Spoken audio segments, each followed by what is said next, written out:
ঢাকাবাসী কেমন আছেন? আলহামদুলিল্লাহ।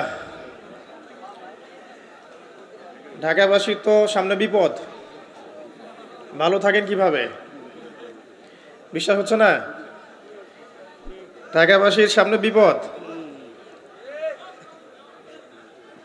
আমার আগে কেউ বলেছিল যে ঢাকা হচ্ছে the city of Akhiruzzaman, Dhaka যে শেষ জামানার শহর, এটা কি আমার আগে কারো মুখে শুনেছেন? আচ্ছা, তো যখন আমরা ল্যান্ড করি ঢাকায়, তখন একটা পরিচিত দৃশ্য দেখা যায়। এই দৃশ্য বাংলাদেশের অন্য কোনো জায়গায় দেখা যায় না।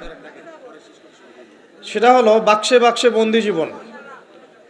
উঁচু উঁচু কিছু ইমারত দেখা যায়, ইট কাঠ পাথরের কিছু ইমারত, ছোট ছোট বাক্সের মতো, আকাশ থেকে বাক্সের মতো লাগে দেখতে। তো এই যে বাক্সে বাক্সে বন্দি জীবন, এই দৃশ্যটা ঢাকাতে আসলে দেখা যায়। দেখুন,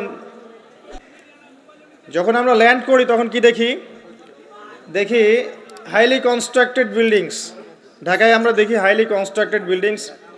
আজকে থেকে 200 বছর আগে এমন দৃশ্য কেউ দেখেছে কি না আমার জানা নাই। তবে একটা হাদিস থেকে আমি আলোচনা শুরু করি, তাহলে বুঝতে পারবেন। নবী সাল্লাল্লাহু আলাইহি ওয়াসাল্লাম মসজিদে বসে আছেন, মসজিদের মধ্যে, নববীর মধ্যে, এবং হাদিসটা তার ইন্তেকালের অল্প কিছুদিন আগের হাদিস। এটা প্রারম্ভিক সময়ের হাদিস নয়, শেষের দিকের হাদিস। কোরআনের যেমন শানে নজুল আছে, হাদিসেরও কিন্তু শানে নজুল আছে। ঠিক আছে? কোরআনের যেমন শানে নজুল আছে, এক একটা আয়াত এক একটা প্রেক্ষাপট এসেছে, নাজিল হয়েছে, ঠিক একইভাবে হাদিসেরও কিন্তু শানে নজুল আছে। নবী সাল্লাল্লাহু আলাইহি ওয়াসাল্লামের জীবনের শেষের দিকের হাদিস এটা। তিনি মসজিদে বসে আছেন, একজন ব্যক্তি মসজিদে প্রবেশ করলেন, শুভ্র সাদা কাপড় পরিহিত, ধবধবে সাদা, অতি উত্তম কাপড়, পরিচ্ছন্ন, প্রবেশ করলেন এবং রাসূল সাল্লাল্লাহু আলাইহি ওয়াসাল্লামের হাঁটুর সাথে হাঁটু লাগিয়ে বসলেন। ঠিক আমরা যেমন আত্তাহিয়াতু পড়ার সময় যেভাবে বসি নামাজে, এভাবে। আমার কথা কি বুঝতে পারছেন? আচ্ছা, এবার নবী সাল্লাল্লাহু আলাইহি ওয়াসাল্লামকে তিনি ব্যাক টু ব্যাক 4টা প্রশ্ন করছেন। এক নম্বর বলছেন, ইয়া মুহাম্মদ, হে মুহাম্মদ সাল্লাল্লাহু আলাইহি ওয়াসাল্লাম, আখবিরনি আনিল ইসলাম, আমাকে ইসলাম সম্পর্কে বলুন।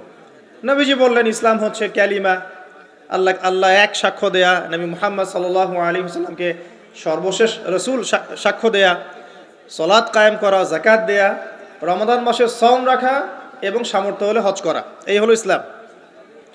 তিনি বললেন, সাদাকতা, আপনি সত্য বলেছেন। ওমর রাদিয়াল্লাহু আনহু বলছেন, ফাআজিবনা লাহু ইয়াসআলুহু ওয়া ইউসাদ্দিকুহু, আমরা তার প্রশ্ন শুনে অবাক হয়ে গেলাম। সে নিজেই প্রশ্ন করছে, নিজেই আবার সত্যায়ন করছে। যে প্রশ্ন করছে সে তো জানার জন্য প্রশ্ন করছে। ছাত্র যদি ওস্তাদের কাছে প্রশ্ন করে যে ওস্তাদ এটা কি, ওস্তাদ বলে এটা এই, তখন সেই ছাত্র যদি বলে যে আপনি সত্য বলেছেন, তার মানে এই ছাত্র আগে থেকে উত্তরটা জানতো, তাই নয় কি? তার মানে এই প্রশ্ন করে আগে থেকেই জানে যে উত্তরটা কি হবে। তো দ্বিতীয় প্রশ্ন করছেন তিনি, বলছেন, আখবিরনি আনিল ঈমান, ঈমান কি, আমাকে ঈমান সম্পর্কে বলুন। নবী সাল্লাল্লাহু আলাইহি ওয়াসাল্লাম বলছেন, ঈমান হচ্ছে 6টা বিষয় বিশ্বাস করা। তুমিনা বিল্লাহ, আল্লাহ বিশ্বাস করবে, ওয়া মালাইকাতিহি, তার ফেরেশতা মণ্ডলীর প্রতি, ওয়া কুতুবিহি, তার সমস্ত আসমানি কিতাবের প্রতি, ওয়া রুসুলিহি, তার সমস্ত রাসূলগণের প্রতি, ওয়াল ইয়াউমিল আখির, পরকালের প্রতি, ওয়াল কদরি খায়রি ওয়া শাররি, তাকদীরের ভালো মন্দের প্রতি। এই 6টা পিলারে বিশ্বাস করলে আপনি মুমিন হলেন। প্রশ্নকারী বলছে, সাদাকতা, আপনি সত্য বলেছেন। আবারও তৃতীয় প্রশ্ন করছেন, আখবিরনি আনিল ইহসান, হে মুহাম্মদ সাল্লাল্লাহু আলাইহি ওয়াসাল্লাম, আমাকে ইহসান সম্পর্কে বলুন। ইহসান কি জিনিস? নবী সাল্লাল্লাহু আলাইহি ওয়াসাল্লাম বলছেন, ইহসান হচ্ছে আনতা আবুদাল্লাহা কাআন্নাকা তারাহ, তুমি এমনভাবে আল্লাহর ইবাদত করবে যেন তুমি আল্লাহকে দেখতে পাচ্ছ। ওয়া ইল্লাম তাকুন তারাহু ফাইন্নাহু ইয়ারাক, যদি তুমি আল্লাহকে দেখতে না পারো, জেনে রাখবে আল্লাহ ঠিকই তোমাকে দেখছেন। এই আল্লাহ কনসিয়াসনেসের নাম হচ্ছে ইহসান। কি নাম? ইহসান। ইসলামের ভিত্তি পেলাম 5টা, ইমানের কয়টা পেলাম? 6টা, আর ইহসানের ব্যাখ্যা কি পেলাম? আল্লাহ কনসিয়াসনেস, মানে আল্লাহকে হাজির নাজির জেনে ইবাদত করা। কেউ যদি আল্লাহকে হাজির নাজির জেনে ইবাদত করে, সে কিন্তু পাপ করতে পারবে না, তার নামাজে মনোযোগ কিন্তু ডানে বামে যাবে না ইনশাআল্লাহ। তো তিনি বললেন, সত্য বলেছেন আপনি। এবার চতুর্থ প্রশ্ন করছেন তিনি, যে আখবিরনি আনিস সাআ, আমাকে কিয়ামত সম্পর্কে বলুন, কিয়ামত কবে হবে? তখন নবী সাল্লাল্লাহু আলাইহি ওয়াসাল্লাম বলছেন, মাল মাসউলু আনহা বিআ'লামা মিনাস সাইল, এ বিষয়ে প্রশ্নকারীর চেয়ে উত্তরদাতার জ্ঞান বেশি নয়। এই বিষয়ে প্রশ্নকারীর চাইতে উত্তরদাতার জ্ঞান বেশি নয়, মানে কেউই জানে না কিয়ামত এক্স্যাক্টলি কবে হবে। তখন প্রশ্নকারী থেমে যাচ্ছেন না, প্রশ্নকারী আবার প্রশ্ন করছেন, 5 নম্বর প্রশ্ন, যে ফাখবিরনি আন আমারাতিহা, তাহলে আমাকে কিছু আলামত বলেন কিয়ামতে কিছু আলামত বলেন। নবী সাল্লাল্লাহু আলাইহি সাল্লাম অনেক আলামত বলতে পারতেন কিন্তু, এবং তিনি বলেছেন, ও সারা জীবনে তিনি অসংখ্য আলামত বলেছেন। এবং আলামতগুলোকে 2 ভাগে ভাগ করা যায়, এগুলো বড় এবং কিছুগুলো হচ্ছে ছোট।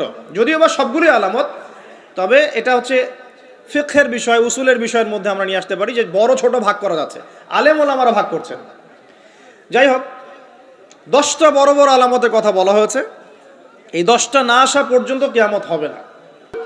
নবী ঈসা ইবনে মারইয়ামের আগমন, ইয়াজুজ আর মাজুজ, দাব্বাতুল আরদ, জমিন থেকে প্রাণী বের হবে, ইয়েমেনের আগুন, 3টা বড় বড় ভূমিকম্প, পশ্চিম দিক থেকে সূর্যোদয়, এরকম 10টা আলামত বলা হয়েছে। এগুলো না হওয়া পর্যন্ত কিয়ামত হবে না। এগুলো এখনো হয়নি, এগুলোর কোনোটাই এখনো আসেনি। এগুলো বাদ দিয়ে যেগুলো আলামত সুগরা আমরা বলছি, ছোট ছোট, এগুলোর ম্যাক্সিমাম প্রায় 99% আমরা এখন দেখতে পারি। তবে দেখার জন্য চোখ লাগবে, আর চোখ বলতে শুধু বাইরের চোখকে বোঝাচ্ছি না, হৃদয়ের কলবের কি লাগবে? চোখ লাগবে। আমি আপনার কলবের চোখ দিয়ে আপনাকে শহরটাকে চেনাচ্ছি। আপনার এই হাদিসে নবী সাল্লাল্লাহু আলাইহি সাল্লাম অনেকগুলো আলামত না বলে মাত্র 2টো আলামত বলেছেন। কয়টা? মাত্র 2টো। আমি বলছি জীবনের শেষের দিকের হাদিস, শেষ সময় তো আমরা বেশি নসিহত করতে যাবো, তাই না? মনে করেন আপনার পিতা মৃত্যুশয্যায়, আল্লাহ না করুক, এখন তিনি আপনাকে ওসিয়ত করছেন যে বাবা এইটা করবা, এইটা করবা না, মায়ের যত্ন নিও, বোনদের যত্ন নিও, ইত্যাদি ইত্যাদি। তখন তার ওসিয়তগুলোকে আপনি কত গুরুত্বের সাথে গ্রহণ করবেন, এবং সেই সময় যত ইম্পর্টেন্ট কথা থাকবে সেগুলোই তো মানুষ বলবে, তাই নয় কি? সবচেয়ে ইম্পর্টেন্ট কথাগুলোই মানুষ বলবে। তো নবী সাল্লাল্লাহু আলাইহি ওয়াসাল্লাম এদিকে এসে মাত্র 2টো সাইনের কথা বলছেন। তার মধ্যে একটা হচ্ছে, ভালো করে শোনেন, তার মধ্যে একটা হচ্ছে আনতালিদাল আমাতু রাব্বাতুহা।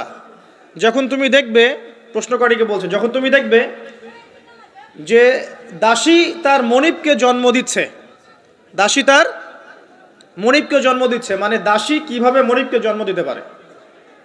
দাসী কি মনিবকে জন্ম দিতে পারে? উত্তর, এখানে 3টা ব্যাখ্যা হতে পারে। কয়টা ব্যাখ্যা? 3টা। এছাড়াও আরো ব্যাখ্যা হতে পারে, হয়তো আল্লাহ পাক সেটা আমাদের জেহেনে হয়তো এখনো দেন নাই, হয়তো এমন কেউ আসবে পরবর্তী জেনারেশন, তারা হয়তো আরো ব্যাখ্যা করতে পারবে। তবে 3টা ব্যাখ্যা এখন পাওয়া যায়। 1 নাম্বার, দাসী তার মনিবকে জন্ম দিবে অর্থ হচ্ছে পিতা মাতার সাথে দাস দাসীর মতো আচরণ করা হবে। এবং এটাও কিন্তু কিয়ামতের আগের একটা বড় নিদর্শন যে পিতা মাতার সাথে দাস দাসীর মতো আচরণ করা হবে। এবং যেটা এখন হচ্ছে, আমরা দেখছি পিতা মাতার অধিকার তারা পাচ্ছে না, সন্তানদের হাতে নির্যাতনের শিকার হচ্ছে, বৃদ্ধাশ্রমে থাকতে হচ্ছে।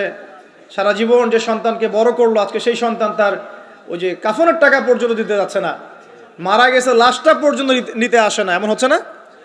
এবং বস্তুবাদী শহরগুলোতে তো এটা বেশি। আর আমাদের শহরটা বস্তুবাদী না? আমাদের শহরে মানুষ বস্তুবাদী না? মানুষ বস্তুবাদী, কেউ অন্যের দিকে তাকানোর সময় নাই। এটা বোঝার জন্য আপনাকে ফ্লাইওভার উঠতে হবে।